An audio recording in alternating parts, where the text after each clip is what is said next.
Magandang araw mga kaibigan.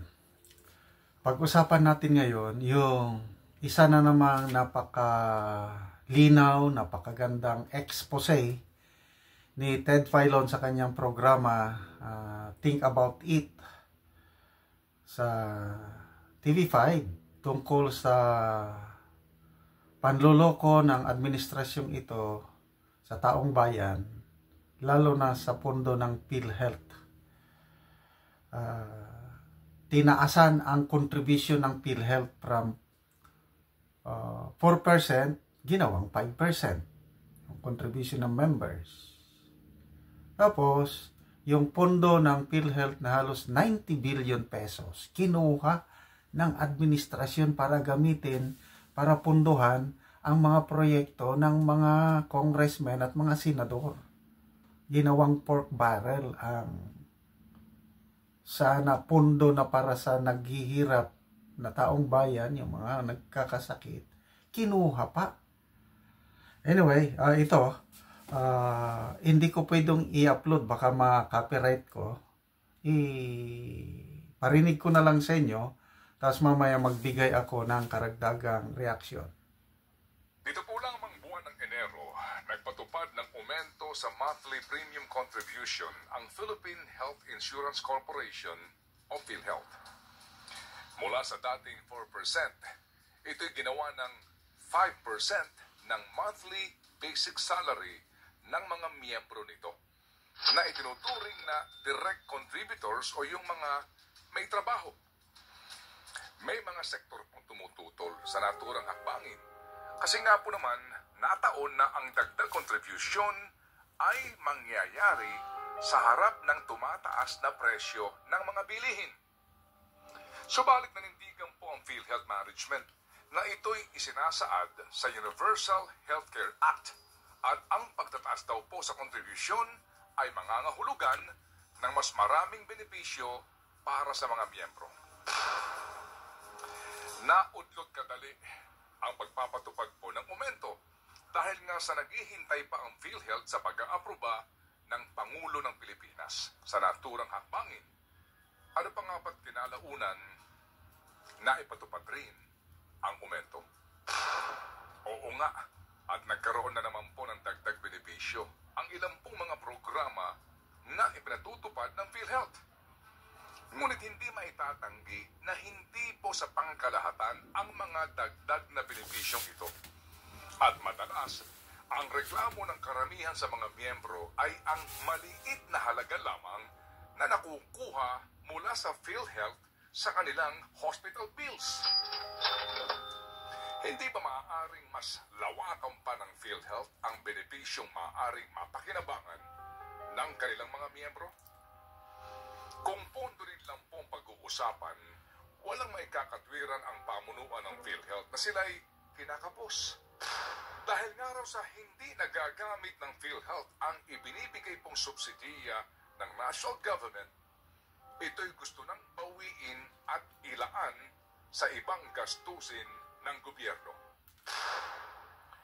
89.9 billion pesos. Ito ang halaga ng government subsidy na ibinigay sa PhilHealth na hindi umano na gamit kaya't gusto ngayong kunin ng Department of Finance. Ang basihan po ng Finance Department ay ang provision sa kasalukuyang General Appropriations Act o Pambansang Budget na nagsasaad na ang Department of Finance ay binibigyan po ng kapangyarihan na magtakda ng panuntunan kung papaano kukunin ang mga sinasabing reserba at sobrang pondo ng government-owned and controlled corporations gaya po ng PhilHealth. Sa aming pong panayam kay Professor Cielo Magno ng UP Diliman School of Economics at dating Undersecretary ng Department of Finance, ito ang kanyang paliwanag sa pangyayaring ito. So ang nangyari sa GEA, nagdagdag sila ng provision mandating the Department of Finance na mag-issue ng guidelines kung paano kukuhanin itong mga extra na reserve funds ng GOCCs natin. At ibabata yun sa kung paano nila ginagastos yung pera nila ng previous year. So kung may mga sobra, excesses, kukuhanin yan ng DOF at ng Treasury para pondohan itong unfunded appropriations na inilagay nila sa GAA ng 2024. So ganun po yung nangyari doon. Kaya nag-issue atong DOF ng circular na to at sinama po doon yung PhilHealth. Dahil batay doon sa pagdatos ng PhilHealth, meron silang underutilized na government subsidy na umaabot ng 89.9 billion pesos at meron din silang net flow. Ibig sabihin, doon sa binabayaran nating premium, doon sa nire-reimburse nilang benefit claims sa mga ospital, may sumusobra po dyan nakita ang PhilHealth at naiipon yan. So napupunta yan sa reserve fund nila. So nakita yan ng DOF at ngayon, pinapa-turn over nila yan from PhilHealth para pondohan itong unprogrammed funds na to. So yun po yung politikang nangyari dyan. Para pondohan umano ang unprogrammed funds o tinatawag ding unprogrammed appropriations. Ang sinasabing unprogrammed appropriations ay mga proyekto po ng gobyerno na nasasaad sa pambansang budget pero hindi na kasi sigurong maipapatupad hanggat walang mapagkukunan ng pera na siyang magpopondo sa naturang mga proyekto. Maaring mapondohan ang mga proyekto kung sakaling magkaroon ng sobrang koleksyon ng buwis o mga bagong buwis o perang manggagaling sa uutangin ng gobyerno. Habang ang tinaguriang program appropriations ay mga proyekto at mga programa ng pamahalaan na siguradong meron ng pagkukuhanan ng pondo. Sa inaprobahan pong National Expenditure Program o NEP at pambansang budget na lumusot sa Kamara de Representante noong pong nagdaang September 27, 2023 at sa Senado noong pong November 28, 2023, ang halaga ng unprogrammed appropriations ay 281.9 billion pesos lamang. At 8 lamang ang mga proyektong nakalista sa ilalim nito. Subalit. Okay. So I just got back from Walmart today, and I paid for all of these groceries using this, not my money, but this. Okay, magpaliwanag lang ako ha. Sandali. Tuloy natin mamaya. Mayroong 89.9 billion, 90 billion, sabihin na lang natin. Pondo ng PhilHealth, government subsidy na hindi naman nagagamit ng PhilHealth. Tapos tinaasan pa ang kontribusyon. Ano ba yan? Tapos ngayon, binawi na, papunta na dito sa national government kasi pupunduhan yung mga unprogrammed projects ng mga lawmakers natin. Yun ang summary nito. Ituloy natin ha. Grabe, nakakadismaya ang ginagawa ng ating gobyerno. Mabuti na lang at mayroon tayong isang Ted Pailo na matapang na nagsisiwalat nitong ganitong panloloko sa taong bayan. Conference Committee ang panukalang 2024 National Budget. Ito'y lumubo na sa halagang 731.4 billion pesos. Dahil dito. Okay. Ang request ng Executive Department, 289 billion lang yung unprogrammed. Pagdating sa Malacanang, naging 700 billion. At kagagawan nito, according to Professor Cielo Magno, kagagawan ng mga politiko. So yung mga lumobo na unprogrammed, pupunduhan, ang pundong gagamitin yung galing sa PhilHealth. Ganyan po ang kalakaran. Tuloy natin. Ang orihinal na proposed national budget na nagkakahalaga ng 5.768 trillion pesos ay umabot na sa 6.218 trillion pesos. Sa pananaw po ng ibang mga mambabatas, ito'y labag sa ating konstitusyon sapagkat hindi maaaring lakihan ng Kongreso ang ipinapanukalang budget ng ehekutibo bagkus ito'y maaari lamang panatilihin o kaya'y bawasan. Ang isyong ito ay ipinanig na sa kataas-taasang hukuman. At ating magugunita, kinwestiyon noon ni Senador Aquilino Pimentel III ang 450 billion pesos na increase sa unprogrammed funds sa naging deliberasyon sa plenaryo po ng Senado noong Disyembre ng nagdaang taon. Ang napakalaking dagdag sa unprogrammed appropriations ay ipinagtanggol ng nooy Senate Committee on Finance Chairman Sani Angara. At kinumpirma din mismo ni Angara na ang 450 billion pesos na nadagdag sa unprogrammed appropriations ay nagmula sa mga programmed funds. Ito ang sinabi sa atin ni Professor Cielo Magno tungkol sa isyong ito. Alam niyo po, ang malaking problema natin dito, mautak tong mga bumuo ng bicameral committee kasi so may budget na pinopropose yan po, program yan. Ibig sabihin, ito kailangan natin i-raise talaga yung pondo para ma-implement this year. So ang ginawa nila, yung mga pet projects nila, ano yung mga pet projects na yan, malamang infrastructure yan. Yan nga yung mga multipurpose hall. Yung mga nakikita nating proyekto nilang nakalagay yung mga pangalan nila. Instead na ilagay yan sa unprogrammed funds, yan ang nilagay nila sa programmed funds ng iba't ibang ahensya ng gobyerno. In fact, may nabasa nga ako sa news dati that DPWH, sabi ng DPWH, may mga biglang naging proyekto sila, walang feasibility study, pero may pondo. Bago mo pondohan yan, dapat nagawa mo muna yung staff work, diba? Yung may feasibility study muna, may design, at handa na for bidding para ma-implement. Ngayon, ang ginawa nila, yung mga original proposal ng mga departamento na for implementation na, yung dapat pondohan, yan ang nilagay nila sa unprogrammed fund. I guess to put pressure sa executive department na mag-raise ng pondo para pondohan itong mga kailangang proyektong i-implement. No?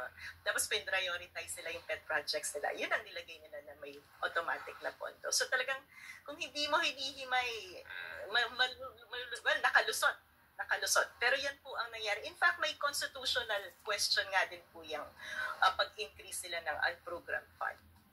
At ngayong nga pong nasa kalagitnaan na po ng taon at panahon na naman para magsumite ng pambansang budget para sa susunod na taon, ang ehekutibo, abay nagkukumahog ngayon ang Department of Finance, katuwang po ang ilang mga mambabatas na hanapan ng pera ang mga proyekto at programa ng gobyerno na nakalista sa ilalim ng unprogrammed appropriations.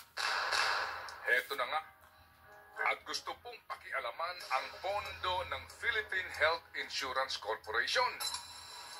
Gustong bawiin ng national government ang halos 90 billion pesos na subsidiya po ng gobyerno para sa health insurance ng mga Pilipino. Subsidiya na ang pangunahin pong adhikain ay tulungan ang indirect contributors ng PhilHealth.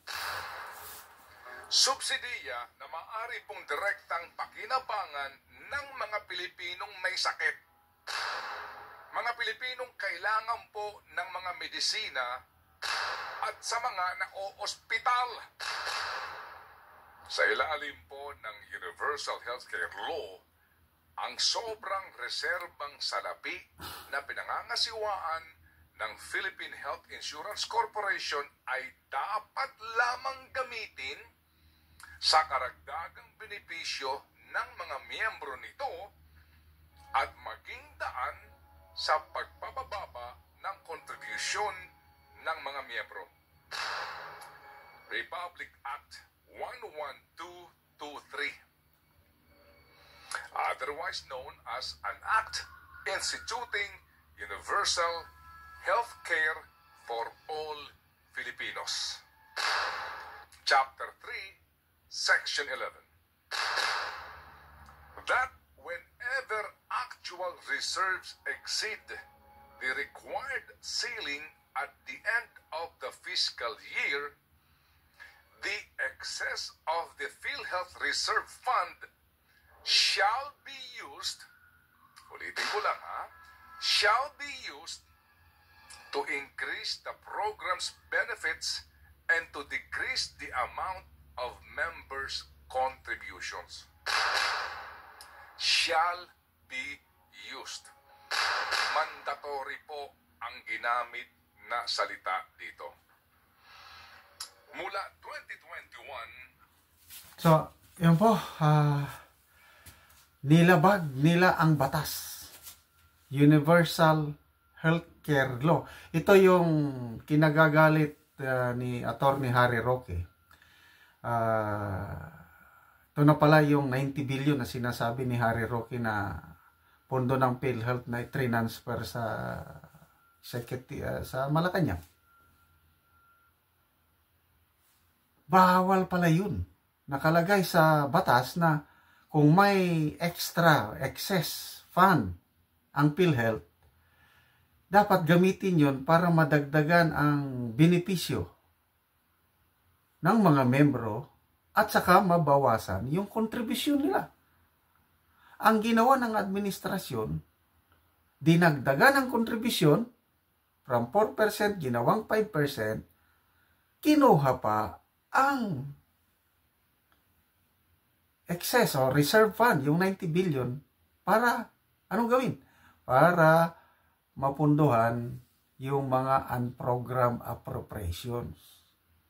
Nang ginawa pala ng mga mambabatas, yung mga pet project nila, yung mga nakalagay pangalan nila, project of congressman, senator, yun, walang feasibility study. Yun ang inilagay nila sa bawat departamento na dapat i-implement ng mga departamento. Tapos yung mga pinag-aralan ng mga different departments na dapat proyekto inilagay sa unprogrammed fund. So walang pundo. So wais itong mga mambabatas natin dahil yung mga gusto nilang project nandun na sa mga departamento, yun ang mapilitan ng mga departments na i-implement dahil may pundo eh. Yung mga talagang pangangailangan ng taong bayan, walang pundo. Kaya ito ngayon, may pressure sa Finance Department na mag-raise up ng pundo para mapunduhan ang dapat na ma-implement. Ganon pala ang kalakaran dyan. So, wala talaga, pinapahirapan nila ang taong bayan at ang nakikinabang itong administration. Bakit pinayagan ng Pangulo? Bakit pinayagan ng leadership ng both houses of Congress? So, salamat at mayroong ganitong Ted Filon na anyway, may mga 6 minutes pa sa programa ni Ted Filon. Yung link ng kanyang programang ito, think about it, ilagay ko sa description box ng ating video para ituloy nyo na lang panoorin. Salute to Ted Filon. Ituloy nyo po, Sir Ted Filon, ang ganitong pagsisiwalat ng mga panloloko ng gobyernong ito sa taong bayan.